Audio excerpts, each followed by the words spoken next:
كتابك كفى بنفسك اليوم عليك حسيبا إن الله وملائكته يصلون على النبي يا أيها الذين آمنوا صلوا عليه وسلموا تسليما اللهم صل على سيدنا مولانا محمد وعلى مولانا محمد اللهم صل على سيدنا مولانا محمد وعلى آل سيدنا مولانا نحمده ونصلي على رسوله الكريم সম্মানিত মুসল্লিবৃন্দ আসসালামু আলাইকুম ওয়া রাহমাতুল্লাহ আল্লাহ রাব্বুল আলামিনের দরবারে শুকরিয়া আদায় করছি যিনি গত বছর থেকে শুরু করে এই বছর পর্যন্ত গত শাবান মাস থেকে শুরু করে এই শাবান মাস পর্যন্ত সুস্থতার সাথে এখন পর্যন্ত আল্লাহ রাব্বুল আলামিন আমাদের জীবন যাপন করার সুযোগ দিয়েছেন যে রব্বুল আলামিন সকল প্রকার বালা মুসিবত থেকে হেফাজত করে পবিত্র জুম্মার নামাজে এসে কোরআন কারীম থেকে আলোচনা করার এবং শোনার জন্য তৌফিক দিয়েছেন ওই রব্বুল আলামিনের দরবারে শুকরিয়া আদায় করছি সকলে বলছি আলহামদুলিল্লাহ আরো শুকরিয়া আদায় করছি যে রব্বুল আলামিন মুসলমানদের শ্রেষ্ঠ ধর্ম শ্রেষ্ঠ আদর্শ শ্রেষ্ঠ রাস্তা মুসলমানদের সবচেয়ে শ্রেষ্ঠ যেই পথটি আমরা আল্লাহ রাব্বুল আলামিনের কোরআন কারীম থেকে বুঝতে পেরে ইহদিনাস সিরাতাল মুস্তাকিম এই পথকে অনুসরণ করে আজকে পর্যন্ত আল্লাহ রাব্বুল আলামিন কবুল করেছেন আমরা দোয়া করি আল্লাহ যেন মৃত্যু পর্যন্ত আমাদের কবুল করেন সেই সাথে আগামী মাহে রমজান পর্যন্ত যেন আল্লাহ রাব্বুল আলামিন আমাদের হায়াতে তৈয়বা দান করেন মৃত্যুটা যখন আসবে পৃথিবীতে মালিকুল মউত আসার সময় আল্লাহ রাব্বুল আলামিন যেন আমাদের শাহাদাতের মৃত্যু কবুল করেন মাহে রমজান মাসে আমাদের মৃত্যুকে দান করেন পবিত্র জুম্মার দিন যেন আল্লাহ আমাদের শেষ বিদায়টি আল্লাহ যেন কবুল করে নেন আমরা সকলে বলে আমিন সম্মানিত উপস্থিতি আজকের যে আলোচনার বিষয় আল্লাহ রাব্বুল আলামিন মুমিনদের জান এবং মালের বিনিময় আল্লাহ জান্নাত দান করবেন ওয়াদা করেছেন কিসের বিনিময় বলেন জান এবং মাল অন্য কিচ্ছু আল্লাহ চাননি আল্লাহ রাব্বুল আলামিন তার ঘোষণা মোতাবেক জান এবং মাল এই দুইটা আল্লাহকে রেজিস্ট্রি করে দিতে হবে শপথ করতে হবে আল্লাহ রাব্বুল আলামিনকে এই দুইটা জিনিস দিয়ে ওয়াদাবদ্ধ হতে হবে যে আল্লাহ আমি আমার জান এবং মাল তোমাকে দিয়ে তোমার থেকে শুধুমাত্র চাই তোমার জান্নাত আল্লাহ যেন আমাদেরটা কবুল করে আমরা বলি আমিন সম্মানিত উপস্থিতি তাহলে মুসলমান হলেই জান্নাতে যাবে এ কথা বলার কোনো ভিত নাই মুসলমান হলেই আপনি জান্নাতে চলে যাবেন দোয়া করলেই জান্নাতে যাবেন এমন কিছু নাই বিষয় হলো কি, জান এবং মাল আল্লাহকে আপনি কতটুকু দিতে পারছেন এটা আল্লাহ দেখবেন। দ্বিতীয় পর্যায়ে যে আলোচনা করতে চাই সেটা হলো প্রত্যেকটি কর্মের ফল, প্রত্যেকটি কর্ম বলতে শুধু চাকরি, ব্যবসা, বাণিজ্য এটা না, আপনার জীবনের শুরু থেকে শেষ মুহূর্ত পর্যন্ত যা করেছেন প্রত্যেকটি বিষয়কে আল্লাহ রাব্বুল আলামিন রেকর্ড করছেন। এই কর্মের ফল, এই কর্মের রেকর্ড, এই বিষয়টি কিয়ামতের দিন আপনাকেই প্রকাশ করতে হবে। তাহলে এই দুইটা সমন্বয় আল্লাহ রাব্বুল আলামিন যেন আমাদের কিছু বোঝার এবং একটি কথা বলার তৌফিক দান করে, আমরা বলি আমিন। সম্মানিত উপস্থিতি, তাহলে মুসলমান এক জিনিস, ইমানদার হলো আর এক জিনিস। মুসলমানদের আল্লাহ ডেকে অনেক কথা বলতে চেয়েছেন, কিন্তু মহব্বত করে ভালোবেসে যাদেরকে ডাকছেন তারা হলো ইমানদার। আর ইমানদার যারা, জান এবং মাল একমাত্র আল্লাহর জন্য অক্ষ করবে হলো তারা। এখন কারা ইমানদার হবেন, কারা মুসলমান থাকবেন, এ বিষয় নিয়ে আলোচনা। যেমন দেখুন, হাটে বাজারে যে জিনিসটি সস্তায় পাওয়া যায় ওই জিনিসটা কিন্তু আসলে আমরা কেউ ক্রয় করতে চাই না, কিনতে চাই না। যেমন এখনকার বাজার অনুপাতে দেখুন, ফুলকপি, এই কপিগুলা প্রথম পর্যায়ে 150-200 টাকা দিয়ে কেনার লোকও ছিল, এখন 5 টাকা পিস, 2 টাকা পিস জমিওয়ালারা কেটে ফেলছে। যেই মূলা 70-80 টাকা কেজিতে কিনে খাওয়ার লোক অনেক ছিল, এখন জমির থেকে কেটে ফেলছে জমিওয়ালা, নেওয়ার কোনো লোক নাই। তাহলে বোঝা যায় সস্তা জিনিস কখনো মার্কেট পায় না। মৌসুম ভিত্তিক যদি আপনি সেটাকে প্রয়োগ করতে পারেন, এর ব্যবসা, মার্কেট এবং সব জায়গায় বিস্তার করতে পারবেন। সব মুসলমান, এত সস্তা মুসলমান জান্নাতে যেতে পারবে না। জান্নাতে যেতে পারবে ওই মুসলমান, যেই মুসলমান হলো আত্মসমর্পণ করে শুধুমাত্র আল্লাহর সামনে। ঠিক আছে, শুধুমাত্র আল্লাহর সামনে আত্মসমর্পণ যারা করবে তারাই জান মাল আল্লাহর জন্য অক্ষ করতে পারবে। আল্লাহ যেন এটাও আমাদের জন্য কবুল করে, বলেন আমিন। আল্লাহ রাব্বুল আলামিন বলেন, বান্দা,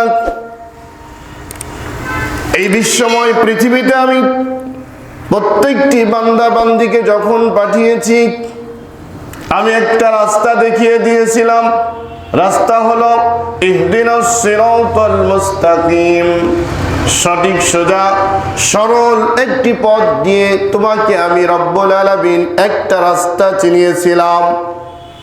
কারণ হলো, আমি আপনি যখন পৃথিবীতে আসছি, পৃথিবীতে আসার আগ দিয়ে আমরা যেখানে ছিলাম ওই জায়গাটা হলো জান্নাত। কোথায় ছিলাম? আমাদের আদি পিতা আদম আলাইহিস সালাম সর্বপ্রথম যেখানে ছিলেন সেটা হলো জান্নাত।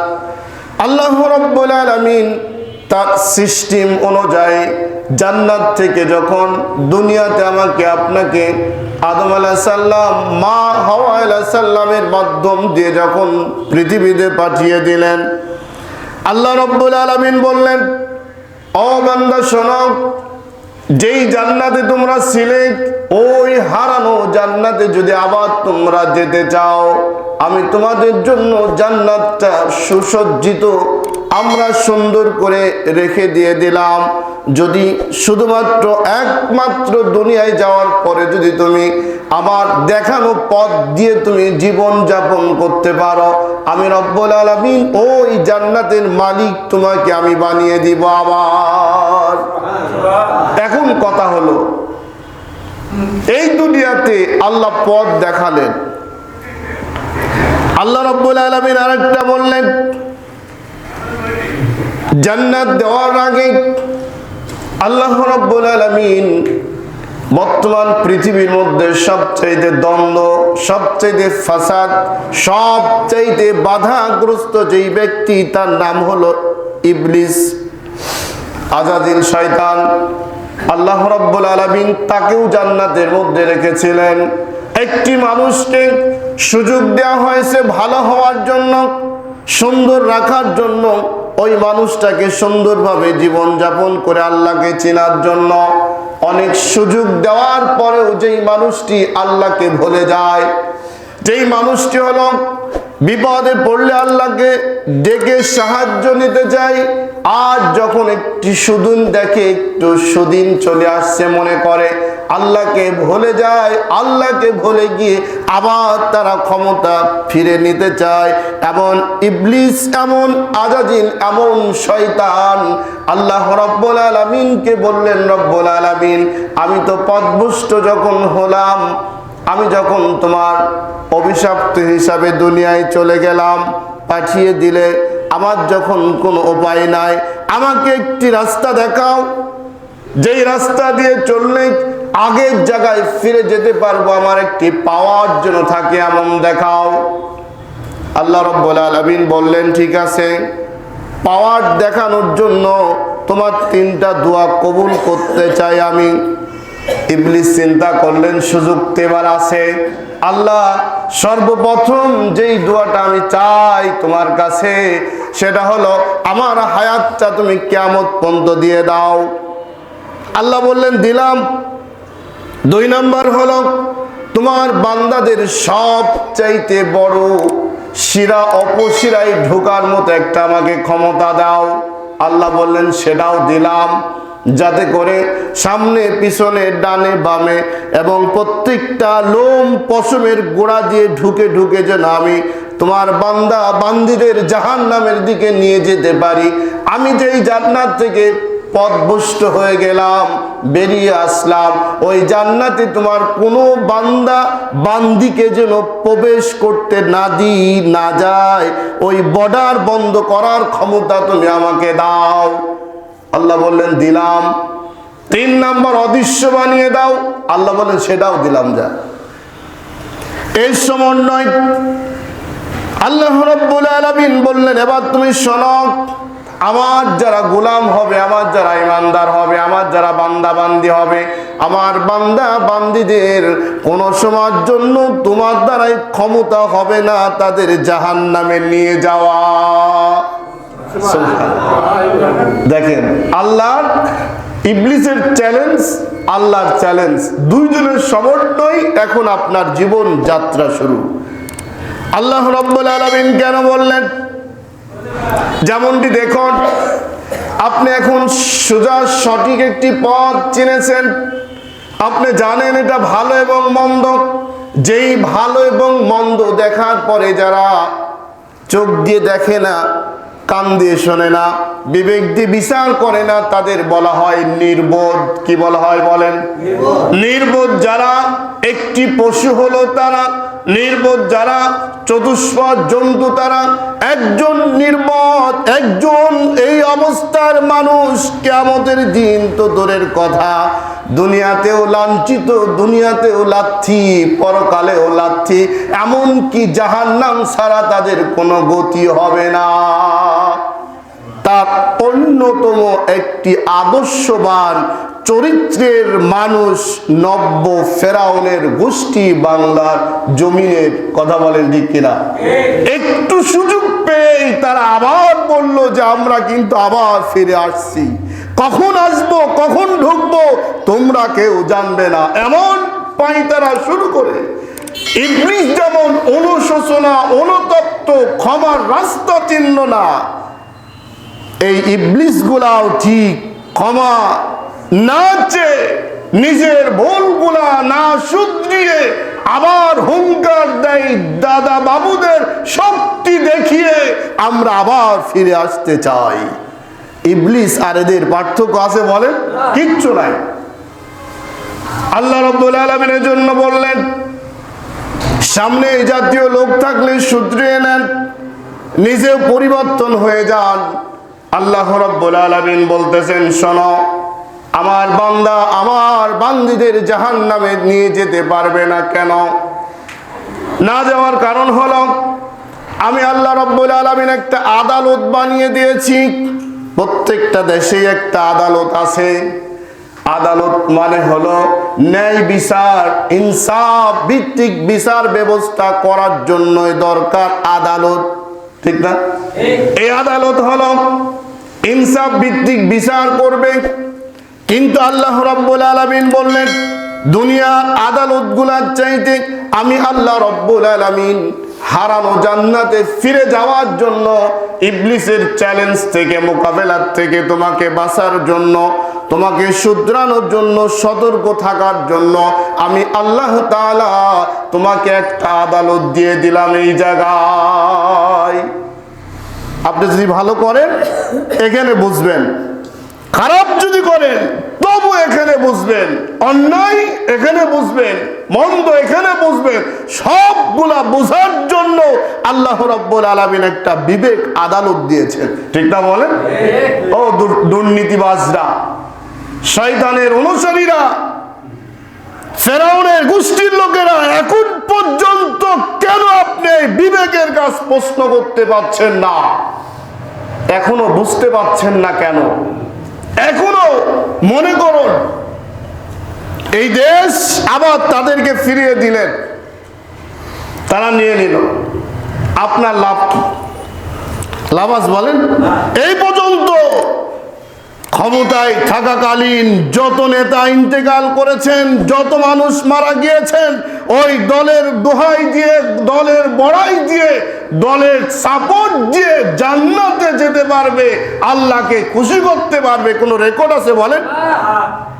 আল্লাহ রাব্বুল আলামিন কিয়ামতের দিন প্রত্যেকটা মানুষকে ইকরা কিতাবাক, ইকরা কিতাবাক, আল্লাহ রাব্বুল আলামিন বলবেন, পড়ো এবার, কাফা বিনাফসিকা, তোমার যেই আমলনামা দুনিয়াতে করেছিলে কার্যক্রম, প্রত্যেকটি আমলনামা এখন তোমার নিজের চোখে হাতে গ্রহণ করে তুমি এখন তেলাওয়াত করো।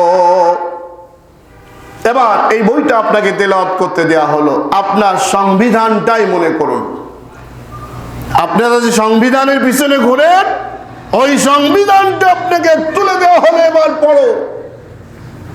ভাইরা দেখুন, সংবিধানের মধ্যে আল্লাহর আইন প্রতিষ্ঠিত হোক এমন কোনো বিষয় দেখা নাই। 5 ওয়াক্ত নামাজ পড়তে হবে লেখা নাই, কালেমা স্বীকার করতে হবে লেখা নাই, বিসমিল্লাহ বলতে হবে লেখা নাই, আল্লাহর নাম নিতে হবে লেখা নাই। অথচ দুনিয়ার কোনো মানুষ যদি মারা যায়, মারা যাওয়ার পরে বলে 2 মিনিট অথবা 1 মিনিট দাঁড়িয়ে তোমরা নীরবতা পালন করো। কয় কিনা? নীরবতা পালন করে কি করবেন? কোন লাভ আছে বলেন? নীরবতা পালন করবে তারা নির্বোধ, বোকা, অর্থহীন যারা হলো তারা, ঠিক না বলেন? আমরা নীরবতা লাশের সামনে পালন করি না, কবরের সামনে নীরবতা পালন করি না, আল্লাহর সামনে দাঁড়িয়ে নীরবতা পালন করি না, বরঞ্চ আল্লাহর তাসবিহ জপতে থাকি নিজের জন্য এবং অপরের জন্য, ঠিক না বলেন? কেন নীরবতা পালন করবেন? ওই সংবিধানের মধ্যে সেগুলা নাই। আল্লাহ রাব্বুল আলামিন যদি এখন আপনাকে প্রশ্ন করে, গোলাম আমি তোমাকে রাস্তা দেখিয়েছিলাম আর বলছিলাম জান্নাতে ফিরে আসতে হবে, ফিরে আসার জন্য আমি তোমাকে আবার পুনরায় একটা দিক নির্দেশনা দিয়েছিলাম, দেওয়ার পরে বললাম ইন্নাল্লাহা আশতারা মিনাল মুমিনিনা আনফুসাহুম ওয়া আমওয়ালাহুম বিআন্না লাহুমুল জান্নাহ।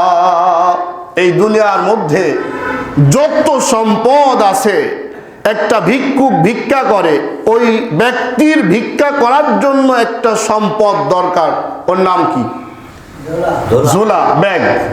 ব্যাগ যদি না থাকে, ঝোলা যদি না থাকে, ভিক্ষা করে থুবে কাজ, তার মানে ওটা হলো তার কি? সম্পদ। আপনাকে অট্টালিকা 5 তলা 10 তলা অট্টালিকা বানানোর জন্য যে ক্ষমতা আল্লাহ দিয়েছেন, এটা হলো আপনার সম্পদ। আল্লাহ রাব্বুল আলামিন বলেন, প্রত্যেককে যেই সম্পদ আমি আল্লাহ দিয়েছি, তাই বলি নব্য ফেরাউন, এদেশের যারা নব্য ফেরাউন হাসিনার গোষ্ঠীর মানুষ, কোটি কোটি টাকা লুট করে যারা টাকার উপরে তোষক বানিয়ে ঘুমিয়ে থাকতো, ওই অর্থের জন্য আল্লাহ রাব্বুল আলামিন কিন্তু বলেন নাই, হারামের জন্য নয়। যারা হারাম রাস্তা বেছে নিয়েছে, হারাম পথে চলেছে, ওদের তো সংবিধানই নাই, ঠিক না বলেন? ওই সংবিধান আমরা মানি না। আমাদের সংবিধান হলো স্বয়ং কোরআন। কি? কোরআন।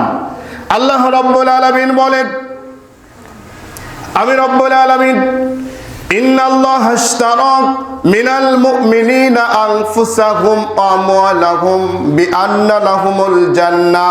আমি রব্বুল আলামিন এই দুনিয়ার মধ্যে তোমাকে যে সম্পদ দান করেছি, সম্পদ মাল দান করেছি, যা কিছু দিয়েছেন, যা কিছু আছে, আজ যা কিছু আসবে, সবগুলার মূল মালিক যিনি, তিনি হলো আমাদেরকে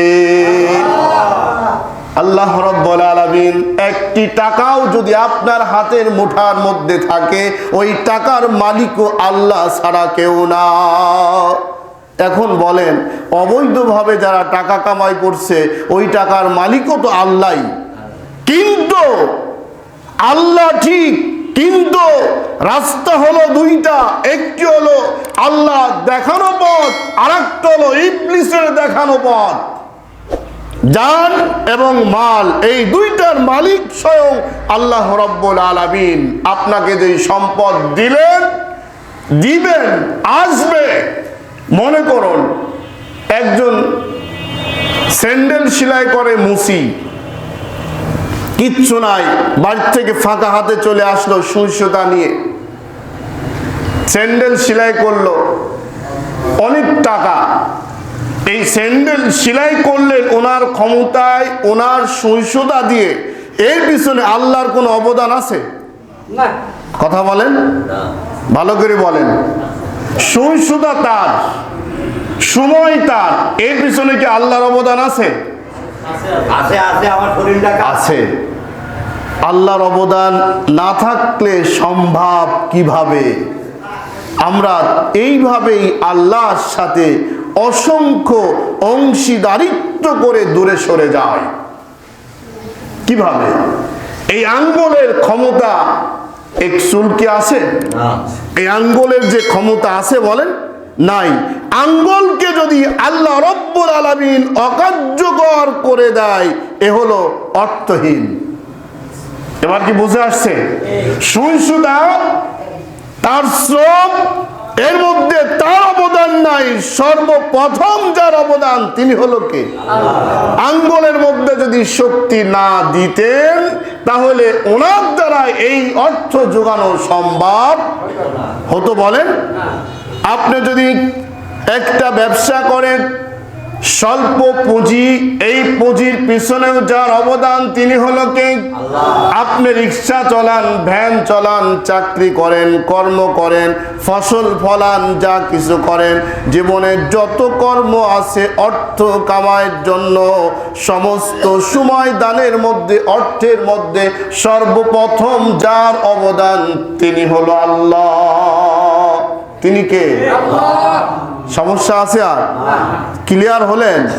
এখন মনে করুন, আজকে 500 টাকা হাজিরা আপনার কাছে আসলো, কর্ম করলেন আপনি, কষ্ট করলেন আপনি।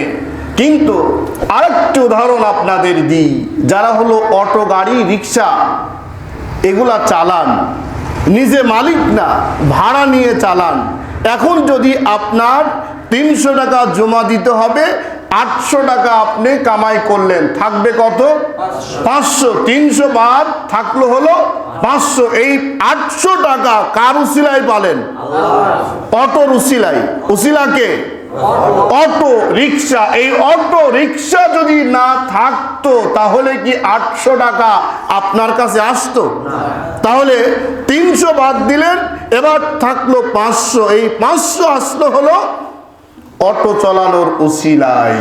এখন বলুন, এই অটো চালানোর উসিলায় আপনি আনলেন, 300 টাকা জমা দিলেন অটোওয়ালাকে।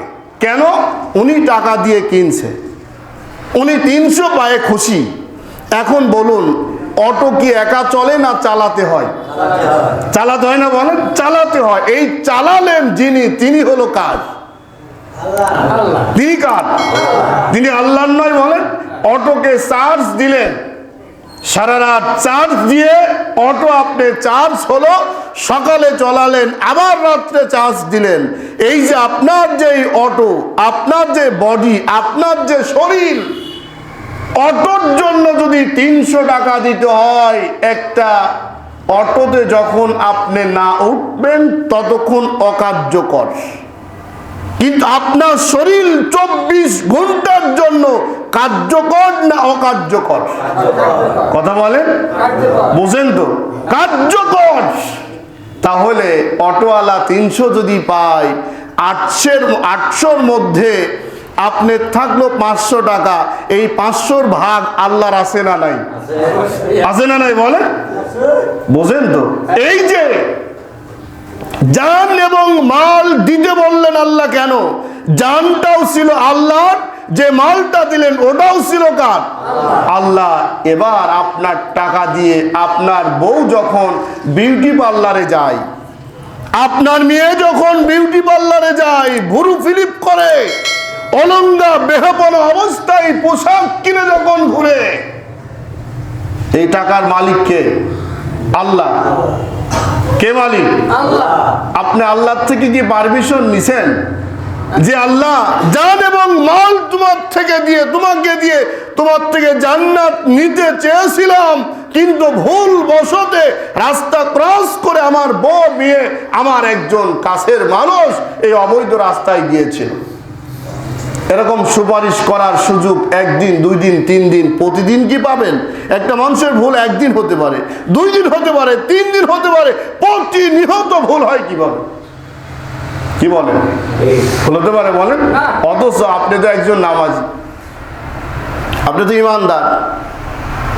আল্লাহ রাব্বুল আলামিন বললেন, শোনো, জান এবং মাল দেওয়ার অর্থ হলো আমি যে সম্পদ তোমাকে দিয়ে দিলাম, আমি তোমাকে জীবন যৌবন, তোমার সম্পূর্ণ বডি তোমাকে দিয়ে দিলাম। এই 2টা দেওয়ার পরে আমি রব্বুল আলামিন যেদিকে চলতে বলি, মনে করুন একটা নতুন ড্রাইভার নতুন একটা গাড়ি কিনলো, কেনার পরে মালিক গাড়িতে বসে আছে, ড্রাইভার গাড়ি চালাচ্ছে। চালানোর সময় ভাঙা চড়া ভালো মন্দ কিছুই দেখে না, ভাঙার মধ্যেও যেভাবে যায়, ভালোর মধ্যেও সেভাবে যায়, উল্টা পাল্টা চলে। এবার মালিকের কষ্ট লাগবে কি লাগবে না? কেন? তার অর্থ গোছানোর টাকা দিয়ে এই গাড়িটা কিনা, মালিক ড্রাইভার যায় ভাঙার মধ্যে, কিন্তু মালিক বসে আছে, ও মনে করে আমার কলিজায় হিট লাগছে। ঠিক কিনা কথা বলেন? কেন? ওনার কষ্টের টাকার গাড়ি এইটা। এখন প্রথম দিন গেল, ড্রাইভারকে ডেকে বলল, এই বেটা এইভাবে কাজ করিস কেন? উনি বলল, স্যার আজকে ভুল করে ফেলছি, আগামীকালকে রোডে আর যাবো না, এই দিকে যাব। ঠিক আছে, আমি দেখবো, যা। একই অবস্থা, এদিকেও বাদ, এদিকেও বাদ, সব দিকে একই অবস্থা। এখন ড্রাইভারকে বললেন, মালিক আমি তোমাকে যে রুট দেখাই, রাস্তা দেখাই, এই রাস্তার বাইরে গেলে তোমার চাকরি নাই। সুন্দর একটা রাস্তা দেখালেন। এবার যদি গাড়ির মধ্যে ওই সুন্দর রাস্তা দিয়ে গাড়ি যদি চলে, এবার কি ড্রাইভারের আগের মতো কলিজার মধ্যে এত কষ্ট লাগবে বলেন? লাগবে না। কেন? ড্রাইভার এখন বোঝা শিখছে ভালো রাস্তা ছাড়া আর অন্যদিকে যাওয়া। আল্লাহ রাব্বুল আলামিন বললেন, গোলাম এই বডি একটা গাড়ি, তোমরা ছিল হলো জান্নাতের মধ্যে, আমি রব্বুল আলামিন দুনিয়া নামক ভাঙাচোরা একটা পরিত্যক্ত জায়গার মধ্যে পাঠিয়ে দিলাম তোমাদেরকে। আমি রব্বুল আলামিন জানি এই বডিটা, এই গাড়িটা আবার ওই জান্নাতের মধ্যে ফিরে আমি আল্লাহ আনতে চাই।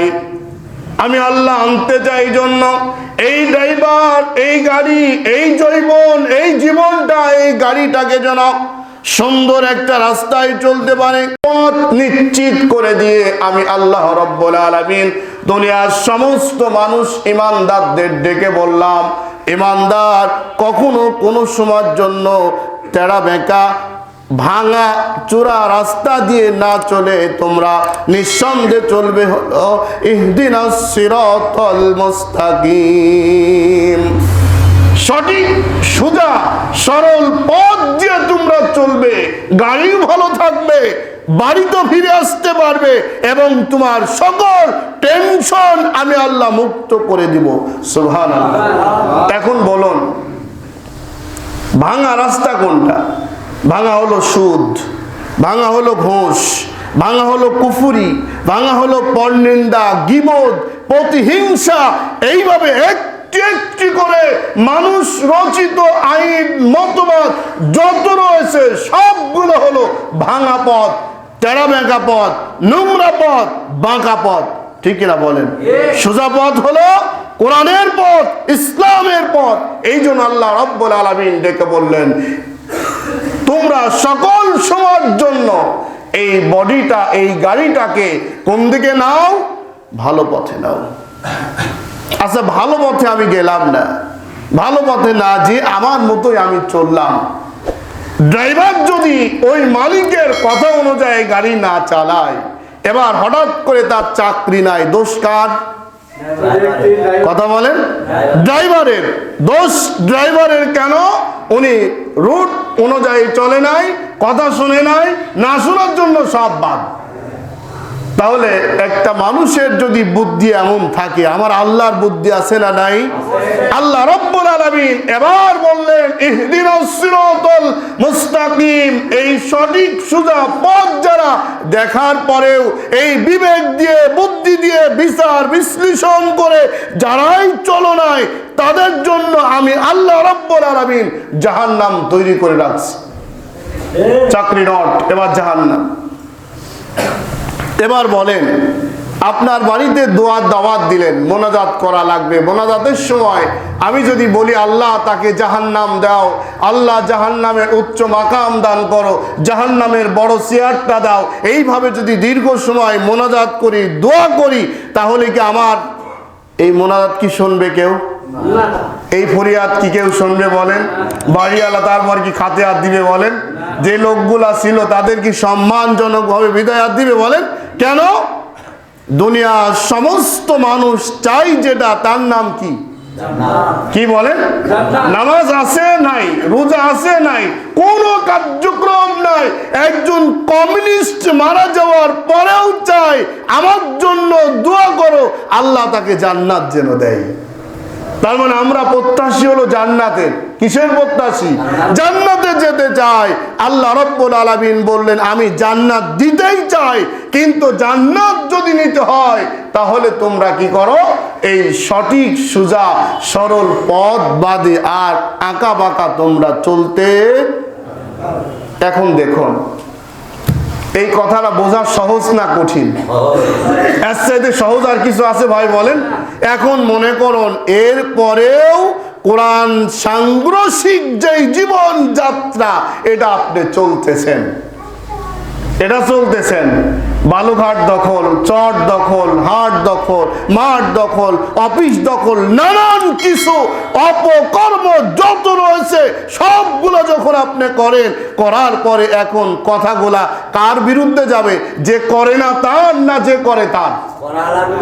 যে করে তার। এখন অপরাধটা কার? আমি তো জানি যে অপরাধটা আমার, যিনি বললেন তিনার অপরাধ হয় কিভাবে। অপরাধ যদি হয়ে থাকে আমার, সর্বপ্রথম যার অপরাধ হবে সেটা হলো এই রাস্তা। এর যদি অপরাধ যদি হয়ে থাকে, এরা পাঠাইছেন যিনি, সর্বপ্রথম এবার ধরতে হবে তাকে। ঠিক কিনা কথা বলেন? অপরাধ প্রথম নম্বর হবে কার? তাহলে আল্লাহ। 2 নম্বর হবে কার?